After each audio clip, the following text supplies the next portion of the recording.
Welcome back friends in the finance accountant accountancy MCQ series part 6। तो आज हम partnership पे इंपॉर्टेंट क्वेश्चन डिस्कस करने वाले हैं। बहुत से एस्पिरेंट सोच रहे होंगे कि आप क्लासेस नहीं ला रहे हैं। आपको बता दें क्लासेस हमने ऑलरेडी अपलोड की हुई है, वीडियो लेक्चर्स जो भी हमारे हैं एप्लीकेशन पे अपलोड है।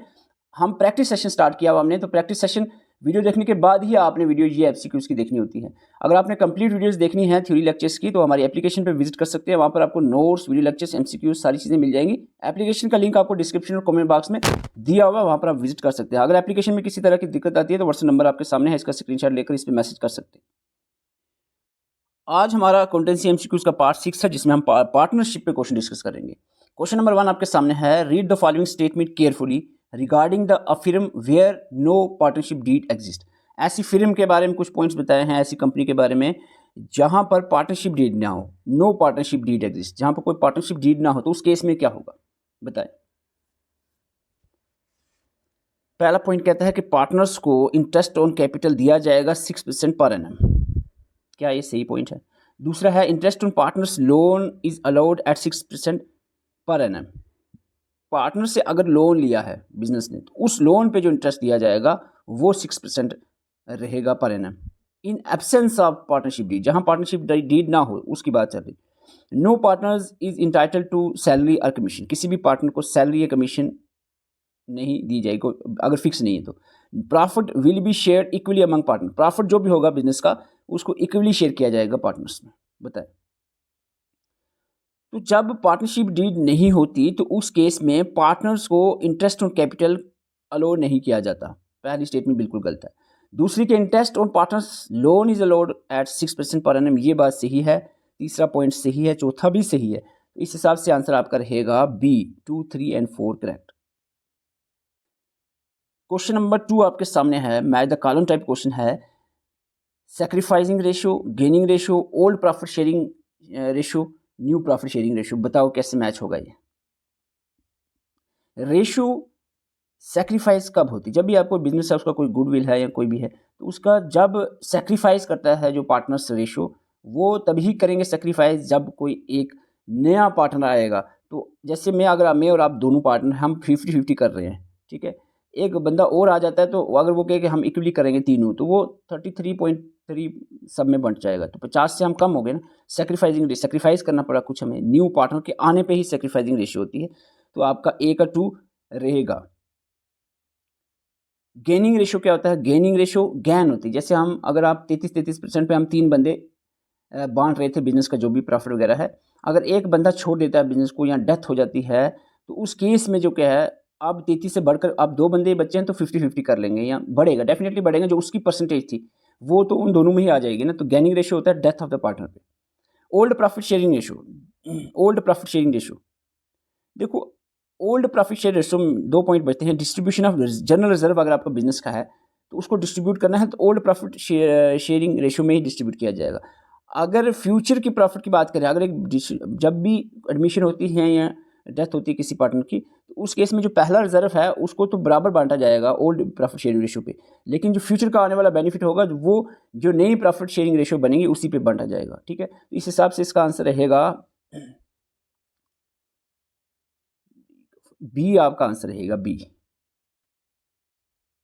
Question number 3, consider the following pairs related to goodwill valuation. Goodwill की वैल्यूएशन जब लगाई जाती है, मेथड यूज होते हैं, तो उसी के लिए बताया जा रहा है। पेयर 1 में एवरेज प्रॉफिट मेथड बताया जा रहा है कि relies on the past year profit to estimate the future maintainable profits. क्या यही कहता है एवरेज प्रॉफिट मेथड? ध्यान से सुनना, आपको मैं आगे चेक भी करने वाला हूँ इसी वीडियो में। Super profit method, normal profit is deducted from average profit, इसको सुपर प्रॉफिट मेथड कहते हैं। क्या ये बात सही है? Capitalisation of super profit method क्या होता है? Super profit is multiplied by normal rate of return. बताएं। देखो, पहला पेयर तो बिल्कुल सही है। एवरेज प्रॉफिट मेथड होता है जब हम रिले करते हैं प्रॉफिट जो एस्टिमेट पास्ट ईयर प्रॉफिट को से पास्ट ईयर प्रॉफिट क्या है और एस्टिमेट करते हैं फ्यूचर, उसी के हिसाब से future maintainable profit. Super profit method होता है जब नॉर्मल प्रॉफिट से निकाला जाए, is detected from the average profit, तो इसको सुपर प्रॉफिट मेथड कहा जाता है। लेकिन कैपिटलाइजेशन सुपर मेथड में, इस केस में क्या होता है कि जो सुपर प्रॉफिट है उसको मल्टीप्लाइड 100 से करते हैं, divided by normal rate of return होता है। Multiplied by normal rate of return नहीं होता है, divided by normal rate of return होता है। तो ये तीसरा पॉइंट गलत है, आंसर आपका रहेगा पेयर 1 एंड 2 करेक्ट, ए आपका आंसर रहेगा।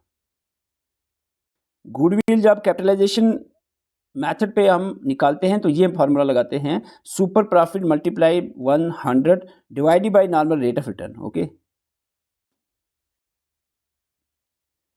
Question number 4, consider the following statements regarding the partnership deed. Partnership deed के बारे में बताएं, कुछ स्टेटमेंट्स दी हुई हैं, बताएं कौन सी सही रहेगी। Partnership deed can be oral और रिटन। पार्टनरशिप डीड किसी भी बिजनेस की जो होती है वो ओरल भी हो सकती है, रिटन भी। क्या ये सही बात है? Registration of partnership firm is compulsory under the Indian parliament act 1932।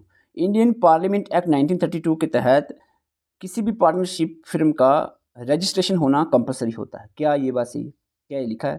Partnership deed आपको पढ़ाई है हमने। इन एब्सेंस ऑफ डीड, अगर पार्टनरशिप डीड नहीं होती है, इस केस में जो interest on capital partners loan is allowed at 6% per annum. ये पॉइंट मैं पहले क्वेश्चन में बता चुका हूँ, अगर आपने अच्छे से क्वेश्चन देखा तो ये पॉइंट आपको पता होगा कि ये पॉइंट करेक्ट है। ठीक है, a minor can not be admitted to the benefits of the partnership without the consent of all partners. कोई भी माइनर जो है, छोटा बच्चा हो, can not be admitted to the benefits of the partnership without the consent of all partners. बताएं अब इसमें क्या कौन कौन से जो स्टेटमेंट्स हैं वो करेक्ट है। इसमें आपको बता दें, पार्टनरशिप डीड के रिलेटेड जो स्टेटमेंट 1 है ये करेक्ट है। पार्टनरशिप डीड ओरल और रिटन दोनों हो सकती है। रजिस्ट्रेशन पार्टनरशिप फिर्म का कंपलसरी नहीं है, इस एक्ट में कोई ऐसा नहीं बताया है कंपलसरी है। एब्सेंस ऑफ पार्टनरशिप डीड में इंटरेस्ट ऑन कैपिटल, पार्टनर्स का जो लोन पार्टनर से लिया जाएगा, अगर बिजनेस पार्टनर से लोन उठाती है तो उसको इंटरेस्ट देना ही पड़ेगा, अगर डीड कोई नहीं है। ठीक है, माइनर एडमिट नहीं हो सकता बेनिफिट ऑफ पार्टनरशिप में विदाउट द कंसर्ट, जब तक कि सारे पार्टनर कंसर्ट नहीं देते। अगर सारे पार्टनर कंसर्ट देते हैं तो माइनर हो सकता है, लेकिन कंसर्ट ज़रूरी है सभी ऑल पार्टनर्स का। तो ये स्टेटमेंट सही है, आंसर रहेगा आपका 234 सी आपका आंसर रहेगा, सी। सॉरी, मैं आपको यहाँ पर आंसर सी नहीं है क्योंकि सेकंड गलत है, तो 1, 3 एंड 4 सही है। 1, 3 एंड 4 दैट इज आंसर आपका बी ही रहेगा, बी रहेगा आंसर। क्वेश्चन नंबर 5 आपके सामने है, match the following accounts with their natural usages. Column 1 में कुछ अकाउंट्स दिए हैं। पार्टनरशिप केस में आप रीवैल्यूएशन अकाउंट देखते हो, रियलाइजेशन अकाउंट देखते हो, प्रॉफिट लॉस एप्रोप्रिएशन अकाउंट होता है, कैश इन बैंक अकाउंट होते हैं। तो आपको यहाँ पर मैच करना है, बताएं कैसे मैच होगा। रीवैल्यूएशन ऑफ अकाउंट जो है, ये रीवैल्यूएशन अकाउंट, रिकंस्टिट्यूशन भी हम कह सकते हैं, नॉमिनल अकाउंट होता है। रियलाइजेशन अकाउंट जो होता है, रियलाइजेशन अकाउंट इज प्रीपेड कब बनाया जाता है? ऑन डिसोल्यूशन ऑफ फिर्म जब डिसॉल्व हो जाती है, तो तब क्लोज हो जाती है, तब रियलाइजेशन अकाउंट बनता है। Profit and loss appropriation account जो है, प्रिपेयर किया जाता है जो भी प्रॉफिट आता है उसको डिस्ट्रीब्यूट करने के लिए पार्टनर्स में। ठीक है, तो बचा आपका cash bank account, real account होते हैं नेचर। तो आपका आंसर इस हिसाब से रहेगा, ए का 4, बी का 1, सी का 2, डी का 3, आपका आंसर रहेगा डी। क्वेश्चन नंबर 6 आपके सामने है, match the realisation account entries, column 1 column 2 दिया है। अब जल्दी से बताएं कि एंट्रीज कैसे मैच होंगी। एक तरफ दिया है कि asset taken out bye partner एक एसेट उठा ले जाता है बिजनेस का, तो उसको कैसे एंटर किया जाएगा। Liabilities taken out by a partner, unrecorded asset realised in cash, payment of realisation expenses. देखो, अगर पार्टनर एसेट उठा ले जाता है तो उसके अकाउंट को डेबिट किया जाएगा, उसके कैपिटल अकाउंट को। अगर लायबिलिटी वो टेक ओवर करता है तो उसको उसके अकाउंट को क्रेडिट किया जाएगा। अनरिकॉर्डेड एसेट जो है इन कैश में है, तो इस केस को हम कहेंगे कि क्रेडिट किया जाएगा रियलाइजेशन अकाउंट को, और पेमेंट ऑफ रियलाइजेशन एक्सपेंसेस ये डेबिट किया जाएगा रियलाइजेशन अकाउंट को। तो इस केस में यहाँ पर जो आंसर बनता है 1 का 4, बी का 3, सी का 2, डी का 1, आपका आंसर रहेगा ए। क्वेश्चन नंबर 7 आपके सामने है, consider the following statements regarding the admission of a partner. जब एक नए पार्टनर को एडमिशन की जाए नए पार्टनर, तो उस वक्त क्या स्टेटमेंट्स होंगी। A new partner can be admitted even if one existing partner objects provided the majority agrees. यानी अगर 10 बंदे हैं बिजनेस में, एक नया ऐड करना है, अगर एक बंदा ऑब्जेक्ट करता है, 9 रिमेनिंग जो बंदे हैं वो कहते हैं कि एग्री हो जाते हैं, हाँ जी ऐड किया जाए, तो क्या हो जाएगा? कैन बी एडमिटेड, क्या हो जाएगा एडमिट नया partner. New partner bring in capital to acquire a share in the assets of the firm. तो जो भी नया पार्टनर आएगा वो कैपिटल लाएगा to acquire the share in the assets of the firm. The premium of goodwill brought by the partner is shared by old partners in their sacrificing ratio. जो भी goodwill की प्रीमियम होगी brought by the new partner, जो goodwill, जब भी नया partner आता है गुडविल की प्रीमियम को पे करता है, क्योंकि गुडविल बिजनेस का जो नाम बना है ना, वो तो पहले ओल्ड पार्टनर ने ही तो बनाया है। नया जो जब आएगा उसके बाद की बात है, वो क्या करेगा। पहले जो इमेज बनी है, गुडविल बना है, वो तो नए पार्टनर की ही मेहनत है, तो वो ओल्ड पार्टनर में ही बंटेगा। क्या वो सैक्रिफाइसिंग रेशियो पे बंटेगा। Accumulated losses are transferred to old partners capital account in the old ratio. जो भी इससे पहले जब नया पार्टनर आता है उससे पहले जितने भी नुकसान हुए हैं वो ओल्ड पार्टनर्स में ही नुकसान बांटे जाएंगे ओल्ड रेशियो पे। बताएं अब इसका आंसर क्या रहेगा। तो आपको बता दें एडमिशन ऑफ न्यू पार्टनर हमने आपको पढ़ाया हुआ है।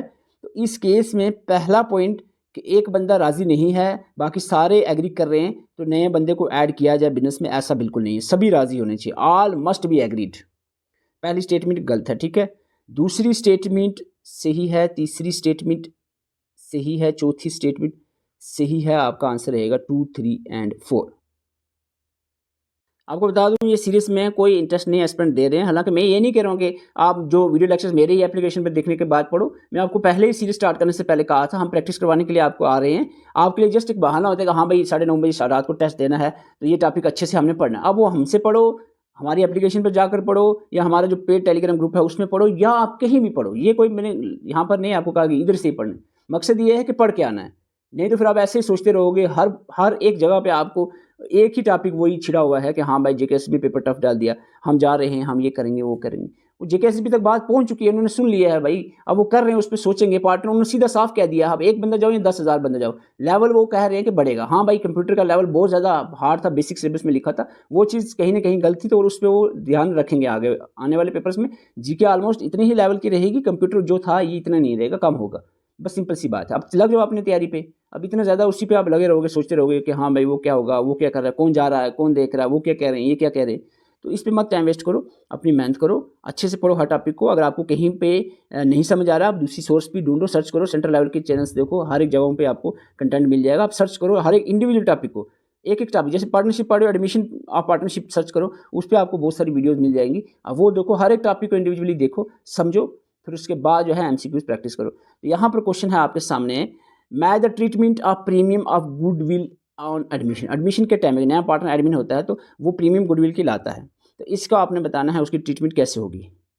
एडमिशन होती है, नया partner goodwill premium of goodwill लाता है, ठीक है। अब उसको कैसे ट्रीट करना है। अगर प्रीमियम ऑफ गुडविल जो है वो कैश में आएगा तो उसको कैसे ट्रीट करेंगे। अगर कैश में नहीं है, विड्रॉन बाय ओल्ड पार्टनर या पेड आउटसाइड द बिजनेस, तो इसको आपने बताना है कैसे ट्रीट किया जाएगा।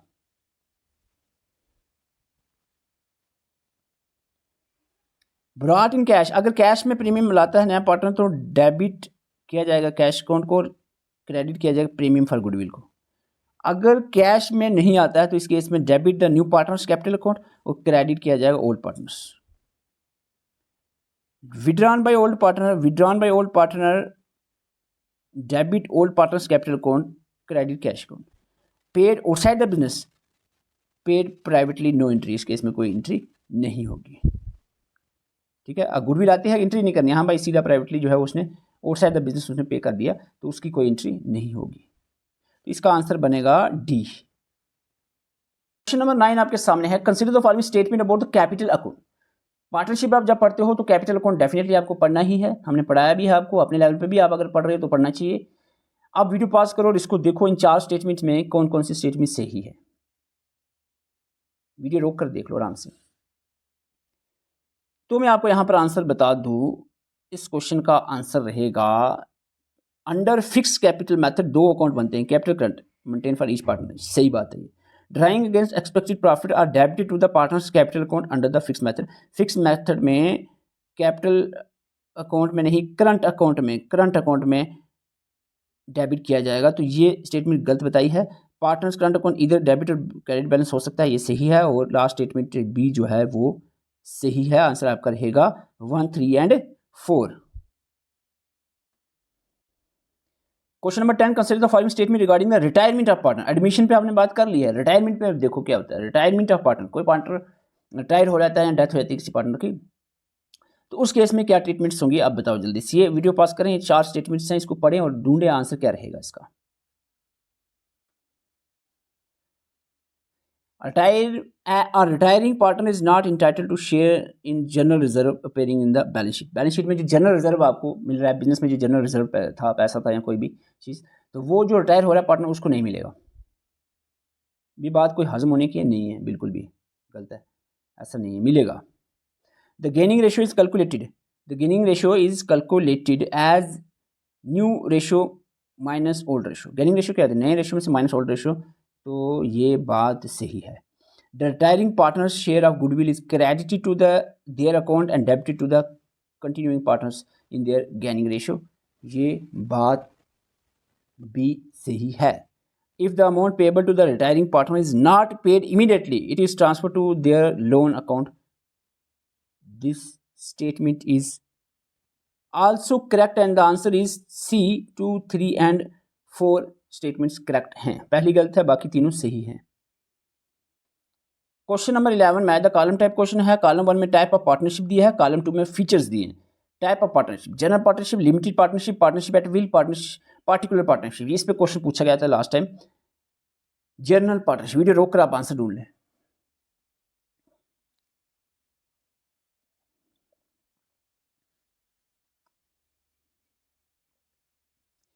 जनरल पार्टनरशिप में क्या होता है कि जितने भी पार्टनर्स होते हैं उनकी लिमिटेड अनलिमिटेड लायबिलिटी होती है। इसका रहेगा all partners have unlimited liabilities. Limited partnership में at least one partner has unlimited liabilities, other have limited liabilities. एक पार्टनर के अनलिमिटेड लायबिलिटी, बाकी सबकी लिमिटेड लायबिलिटी होगी। किस केस में, लिमिटेड पार्टनरशिप केस में। पार्टनरशिप एट विल के केस में run on partner wish and has no fix time period, partner की विश पे ही चलेगा ये बिजनेस। पार्टिकुलर पार्टनरशिप में formed for one specific worker project, तो इस केस में इसका आंसर सीधा बनेगा option A. Question number 12, read the following statement regarding the feature of partnerships. A minimum 2 and maximum 50 members are required to form a partnership. कम से कम 2 या ज़्यादा से ज़्यादा 50 मेंबर हो सकते हैं पार्टनरशिप बनाने के लिए। क्या ये सही है बात? It is legally mandatory for all partners to share the losses of the business. ये लीगली मैंडेटरी है कि जितने भी पार्टनर्स हैं वो बिजनेस का जितना भी लॉस होगा वो शेयर करें। The partnership agreement must strictly be written in written form to be valid. Partnership agreement जो होगा, पार्टनरशिप डीड होगी, वो स्ट्रिक्टली रिटन फॉर्म में होनी चाहिए, रिटन फॉर्म में, उसको वैलिड माना जाएगा। Each partner is bound by the act of other partners in respect of the business of the firm. बताएं कौन कौन सी स्टेटमेंट करेक्ट है। तो इस केस में पहली स्टेटमेंट बिल्कुल सही है। दूसरी स्टेटमेंट के लॉसेस नहीं, प्रॉफिट को इक्वली शेयर किया जाएगा, वो लीगल है। ठीक है, all partners to share the profit equally, वो लीगल है, लेकिन लॉसेस इक्वली शेयर कर लीगल। यहाँ डीड में अगर लिखा है तो अलग बात है, अदरवाइज लीगली मैंडेटरी नहीं है, ये गलत है। तो partnership agreement must strictly be in written form, ये भी गलत है, ओरल में भी हो सकती है पार्टनरशिप डीड। और चौथा पॉइंट जो है ये भी सही है, आंसर आपका रहेगा 1 and 4 बी आपका आंसर रहेगा। क्वेश्चन नंबर 13 आपके सामने है। वीडियो पॉज करके आप, मैं बता रहा हूँ, थोड़े सोचने वाले क्वेश्चन हैं पार्टनरशिप वाले टॉपिक से, तो इसको आप वीडियो रोक कर आंसर ढूंढने की कोशिश करें। 1 मिनट लें अपना। मैथ द कॉलम टाइप है, एक तरफ आपको गुडविल वैल्यूएशन मेथड बताया है, दूसरी तरफ आपको फार्मूला एंड फीचर बताए हैं। गुडविल वैल्यूएशन मेथड में आपका simple average profit method, weighted average profit method, super profit method और कैपिटलाइजेशन मेथड दिया है। ठीक है, ये जो दूसरी लाइन आ रही है नीचे, ये आगे से आ रही है यहाँ से। ठीक है, कंफ्यूज नहीं होना। ओके, बताएं आप क्या आंसर रहेगा। Simple average profit method value based on average profit multiply by years purchase. Weighted average profit method में क्या होता है, used when profit show an increasing weighting. जब वेटेड आपको याद है, सब ट्रेंड का ऑप्शन है, इंक्रीजिंग और डिक्रीजिंग ट्रेंड। जब आपका प्रॉफिट शो कर रहा है, इंक्रीजिंग या डिक्रीजिंग ट्रेंड शो कर रहा है, तो उसमें वेटेड एवरेज प्रॉफिट मेथड का यूज किया जाता है। सुपर प्रॉफिट मेथड का यूज होता है। सुपर प्रॉफिट मेथड होता है based on extra profit earn by a firm over normal profit से ज़्यादा अगर एक्स्ट्रा प्रॉफिट करते हैं तो उस केस में उसको हम कहते हैं super profit method. Capitalization method कब यूज़ होता है? कैपिटलाइजेशन मेथड यूज़ होता है excess of capitalized value of the firm over actual capital employed. तो आपका आंसर इस हिसाब से सी रहेगा। देखो पिछले काफ़ी वीडियोस जो आए हैं हमारे एमसीक्यूज की, इसको बनाने में काफ़ी मेहनत लगती है। एटलीस्ट अगर आपको ये सीरीज़ कंटिन्यू रखनी है, अपना स्कोर कमेंट करके जाया करें। ज़रूरी नहीं है अगर 20 ही आया तभी कमेंट करो, अगर आपके 10 भी आ रहे हैं तो 10 कमेंट में 10 लिख दो, 8 9 15 13 12 जो भी आपके स्कोर आ रहे हैं। और वीडियो को लाइक एटलीस्ट सभी करें जो भी चाह रहे हैं कि सीरीज़ कंटिन्यू रहे, हम पढ़ रहे हैं, हमें पता तो चलेगा। फिर ऐसे बिना वजह का टाइम वेस्ट करने का फ़ायदा नहीं है। अगर आप सीरियसली पढ़ रहे हो, तैयारी करके टेस्ट दे रहे हो, तो हम इस सीरीज़ को आगे कंटिन्यू करें। तो आप एटलीस्ट वीडियो को लाइक कर दें, तब हमें पता चलेगा कि हाँ आप एक वीडियो पूरी देखते हो और आप तैयारी करके आते हो। क्वेश्चन नंबर 14 आपके पास है। मैथ द कॉलम 1 में अकाउंटिंग ट्रीटमेंट दी है, कॉलम 2 में कॉरस्पॉन्डिंग अकाउंट्स दिए हुए हैं। तो आपको बताना है fix capital method, fluctuating capital method, interest on drawing, interest on capital. बताएं। Fix capital method, only one capital account maintain per partner, एक कैपिटल अकाउंट पर पार्टनर बनाया जाएगा। फ्लक्चुएटिंग कैपिटल मेथड में both capital and current account are maintain.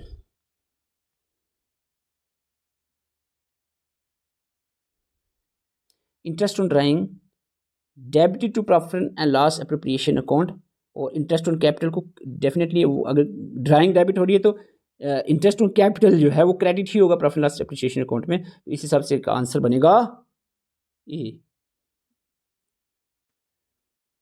Question number 15, consider the following statement about the revaluation account. ध्यान से सुनो revaluation account के बारे में।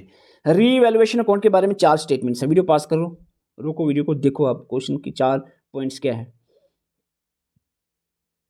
पहला पॉइंट कह रहा है इट इज़ अ नॉमिनल, किसके बारे में बात चल रही है? रीवैल्यूएशन अकाउंट के बारे में। रीवैल्यूएशन अकाउंट नॉमिनल अकाउंट है, सीधा सीधा हमने लिखा है, नोट्स में वीडियो में पढ़ाया है। Prepaid at the time of reconstitution of partnership. बताओ सही है क्या? An unrecorded liability identified during the admission is credit to revaluation account. The profit or loss on revaluation is shared by old partner in their old profit sharing ratio. Revaluation account के related बातें चल रही हैं। Revaluation account कब बनेगा? जब value को रिवैल्यूएट किया जाएगा अकाउंट्स को, जब यानी कोई पार्टनर एडमिशन होगी या कोई डेथ हो जाएगी, रिटायर होगा। It records the realization of assets and settlements of liability during the firm's dissolution. It records the realization of assets. तो ये तो बिल्कुल रियलाइजेशन ऑफ एसेट कहाँ होगा?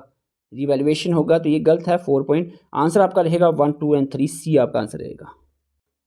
ये पॉइंट यहाँ जुड़ता नहीं है, रीवैल्यूएशन अकाउंट के रिलेटेड नहीं है। रियलाइजेशन अकाउंट है तो ये ठीक होता, लेकिन बात हम रीवैल्यूएशन अकाउंट की कर रहे हैं, ठीक है। तो इसीलिए जो है ये पॉइंट गलत रहेगा। आंसर आपका 1 2 एंड 3 रहेगा। Question number 16, consider the following statement on workman compensation reserve के बारे में। WCR के बारे में बताइए। वर्कमैन कंपनसेशन रिजर्व के बारे में कौन सी स्टेटमेंट करेक्ट है? WCR is a charge against profit and must be provided even if there are losses. Charge against profit जो होता है वो लॉसेस के टाइम भी देना ही पड़ता है, प्रॉफिट का नहीं देखना, चाहे नुकसान है तब भी वो पे करना है। तो उसको क्या workman compensation reserve charge against profit होता है। If the work WCR claim exceed the reserve account, जो पैसा है, द शॉर्टफॉल जो पड़ती है, जो पैसा कम पड़ता है, is debited to the revaluation account. क्या ये बात सही है? Any unutilized workman compensation reserve is distributed among all partners in their new profit sharing ratio during admission. और जो workman compensation reserve is created out of firm's profit to pay the compensating to the employees. तो क्या इसका answer रहेगा? बताएं। Answer इस question का रहेगा, पहली स्टेटमेंट गलत है, दूसरी सही है, तीसरी जो है वो गलत है, चौथी सही है। आंसर आपका रहेगा 2 एंड 4। 2 एंड 4 आंसर रहेगा। वर्कमैन कंपनसेशन रिजर्व के बारे में अगर आपने नहीं सुना, मैं आपको जल्दी से बता देता हूँ in short. Workman compensation reserve is a reserve, एक ऐसे किस्म का रिजर्व होता है which is credited out of the profit, जो प्रॉफिट से निकाल कर बनाया जाता है। It is made to meet, किस लिए ये रिजर्व बनाते रखते हैं बिजनेस में?